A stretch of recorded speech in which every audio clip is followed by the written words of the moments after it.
la vida, crear, música, Zacatecas, pasión, otra vez vida, conflicto, solución, historia.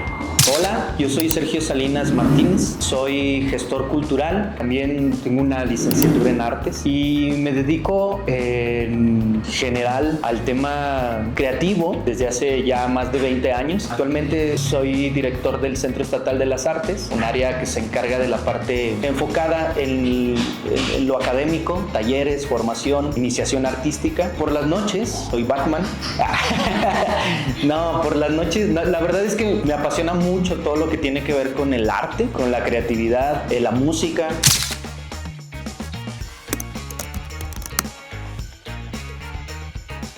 Fui director de una incubadora de negocios durante 5 años y eso me ha dado como esta oportunidad de identificar los problemas que tienen las empresas y por el otro lado los problemas que tienen los creadores, los grupos de teatro, los grupos de música, toda la parte artística y luego cómo de pronto ellos se ven como ajenos. El artista no ve esa parte de vender su trabajo como un objetivo cuando está estudiando, por ejemplo, y del otro lado de pronto el emprendedor empieza a perder esta parte de la creatividad por enfocarse solamente en la venta. Entonces me ha gustado mucho cómo esta experiencia en estos años me ha ayudado a entender ese camino de la industria creativa en Zacatecas en particular.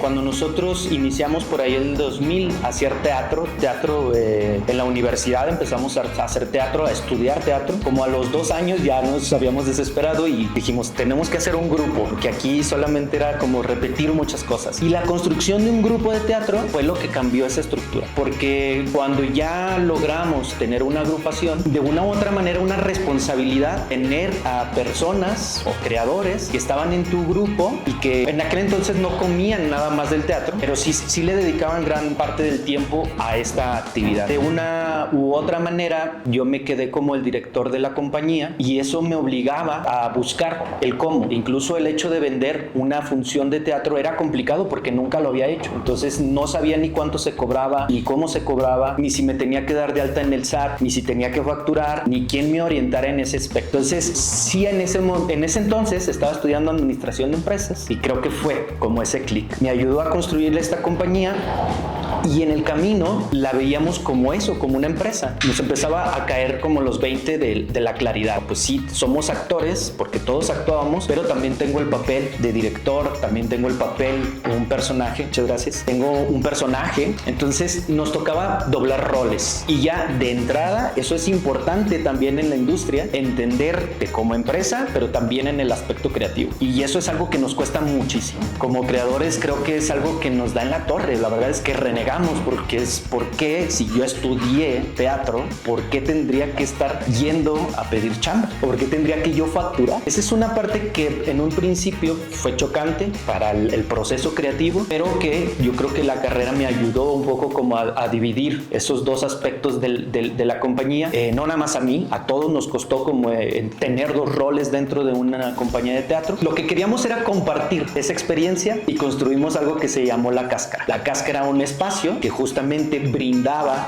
este espacio para presentarse, pero también veíamos como esta necesidad de compartir lo que habíamos aprendido a fregadazos pues con la comunidad artística. Y eso me llevó a estudiar gestión cultural. Ahí fue cuando dije, bueno, tengo que saber lo que estoy diciendo, ¿no? Tengo que tener más herramientas para poder ayudar, pero también ayudarme a mí en ese proceso y no hacer tonterías o no equivocarme.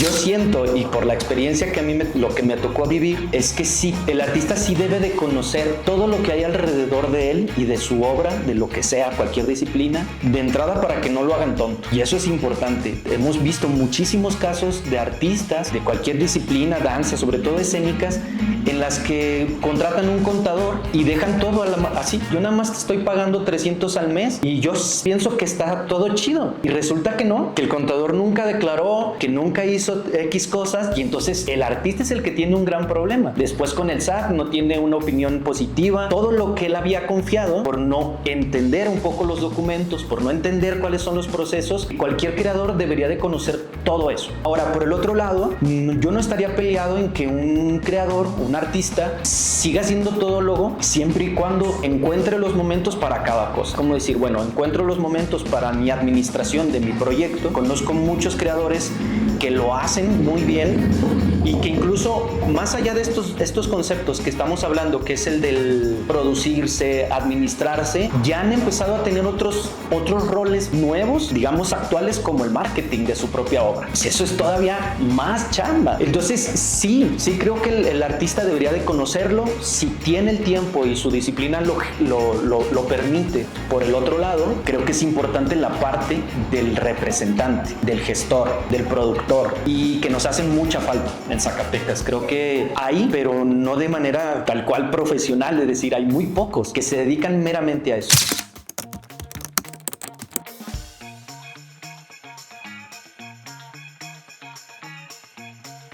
Fue esa compañía de los Cosmicómicos, una compañía que logró viajar por varias partes del mundo, que en algún momento también ya no se presentaba en la ciudad, sino que todo nuestro trabajo era fuera de la ciudad, del estado. Buscar ese tipo de proyectos me enorgullece mucho, porque era esa parte de Sergio Gestor, ¿no? Y la otra era, pues sí, el que iba ahí a actuar. Pues haber apoyado, como incubado varios proyectos que hasta el momento siguen por ahí, que siguen creciendo, pero sobre todo el poder haber llegado al Centro Estatal de las Artes como gestor es algo que me da mucho orgullo, saber que el perfil que estudié es para eso y que me dieron esta oportunidad de hacer lo que estudié. Eso creo que es algo único. Ojalá que todos pudiéramos trabajar y vivir de lo que amamos.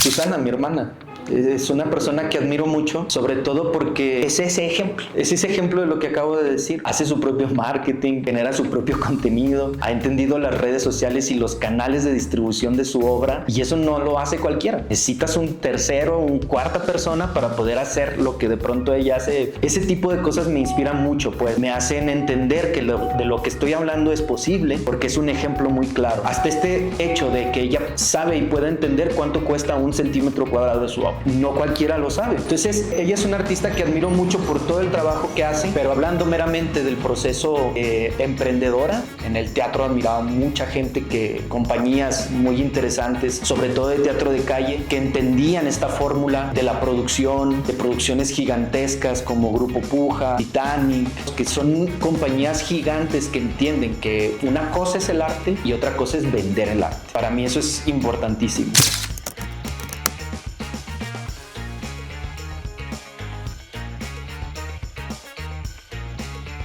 El taller que vamos a compartir en Huellas, que se llama Mi proyecto forma parte de la industria creativa, lo que trataremos de hacer es identificar cuáles son esas propuestas de valor que van a trabajar en alguno de los módulos dentro de estos talleres, y con esa propuesta de valor identificar cuáles son todos los elementos que hay alrededor de la propuesta de valor, desde los clientes, o sea, a quién va dirigido mi proyecto. Para mí esa es una de las partes más importantes de cualquier proyecto, porque si yo no tengo claro a quién le voy a vender o a quién le voy a mostrar mi proyecto, no sé nada. Todos estos elementos son 9 elementos los que vamos a ver alrededor de una propuesta de valor, que nos ayudarán a entender si mi proyecto es costeable o no, y también vamos a generar costos, o sea, cuánto vale mi obra de teatro, cuánto vale una presentación de mi banda. Pero bueno, la idea es esa, que podamos darle forma a algo que terminaremos llamando un modelo de negocio.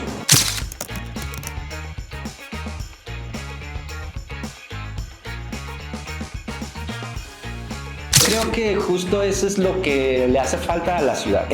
Hablábamos hace ratito como palabra importante, comunidad. Nos damos cuenta que si no hacemos comunidad no hacemos nada. Es muy complicado crecer, es muy complicado desarrollarte. No que sea imposible, pero nos cuesta más. Yo creo que juntos, que en comunidad podemos lograr cosas increíbles. Y algo que me motiva mucho es ver pues a tantos jóvenes interesados en que esto funcione, ¿no? El tema de la industria creativa a mí me apasiona mucho, y de de pronto me cuesta mucho trabajo pues encontrar con quién platicar de ello, porque sí hay una idea muy aferrada en que el artista solamente tiene que dedicarse al arte. No reniego de ella, pero el hecho de que ustedes digan, necesitamos que este tipo nos hable de esta cosa, que de este tipo, eso ya es abrir las puertas, eso es abrir las posibilidades de que no todo lo podemos hacer solos, y que sean tan jóvenes, tengan esa iniciativa, es algo que a mí me gusta muchísimo. Me gusta involucrarme con este tipo de proyectos porque creo que es parte de mi guión, ¿no? Es algo que me dedico todos los días. Entonces yo encantado cuando me dijeron que si quería participar. Bueno, pues los quiero invitar al taller que hoy está impartiendo en Huellas 2025. Es un taller que no se pueden perder si tienen toda esa intención de que sus proyectos sean sostenibles, que realmente puedan llevarlos a un muy buen puerto y que muchísima gente los conozca. Creo que esta es la oportunidad de darle una estructura, como un modelo que les pueda funcionar. Pues ahí nos vemos para poder platicar de la industria creativa y cultural.